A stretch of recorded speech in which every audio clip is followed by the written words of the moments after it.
He was shot in the line of duty and hailed as a hero. But today, this former police officer is out of work, struggling to pay his bills and feeling abandoned by the community that he once protected. What happened to this officer, and could more have been done to help him? KDKA investigator Andy Sheehan has the story you will see only on KDKA. It's just a night that completely, utterly changed my life. 4 a.m., October 28, 2015. Harmony Township officer Alan Loskoch spots a man breaking into a car, and when he pulls up alongside, it was fast. I was fighting for my life. It was raining.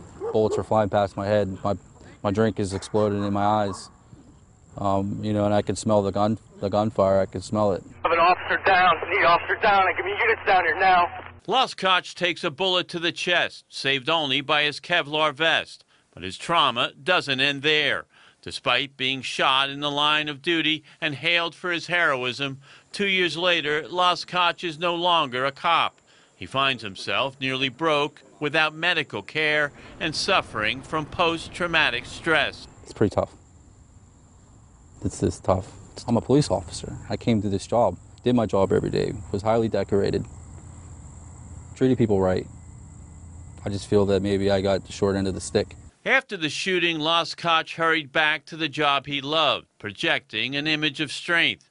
But all the while, he lived in his head, replaying the gunfight over and over. I revisit it. What could I have done differently? What could I have done differently? And while his stress went untreated, there came another constant reminder. The shots that rang out that night continued to ring in his ears in a condition called tinnitus. A doctor recommended he take a few months off for the noise to clear, but after fitting him with these state-of-the-art hearing aids, the same doctor ruled that he be retired from the force over Loskoch's objections. You feel you can hear as well as anyone? Absolutely. Yeah. No doubt about it. In March, he reluctantly signed this agreement for a disability pension and 10 years medical coverage. But he's now living on half of his former pay, and due to a continuing wrangle with the township, he and his kids still don't have health insurance. He can't pay his bills. Everything is crumbling down in front of me a little bit, and every day is a battle. And this is kind of the thanks that you get for taking a bullet for the township here? And it's a shame. And what's more, next month, his alleged assailant, Earl Hollings, goes up for trial. And the fact that Loskoch will need to testify only heightens his anxiety.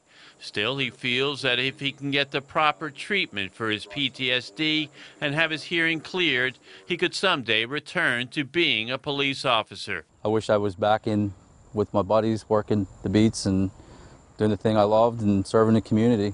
But all that seems unlikely, at least in Harmony. I tried to contact both the chief of police and the council president, and both declined comment.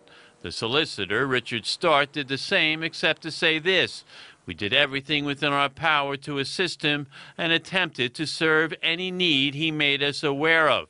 Everyone feels a great deal of compassion for former Officer Loskoch, and that compassion is expressed in our efforts to help him. But it's clear that those efforts have fallen short, and that 2 years after he was shot in the line of duty, former Officer Loskoch finds his life in tatters. Perhaps now, after telling his story, he'll finally get the help that he needs. In Harmony Township, Beaver County, Andy Sheehan, KDKA-TV News.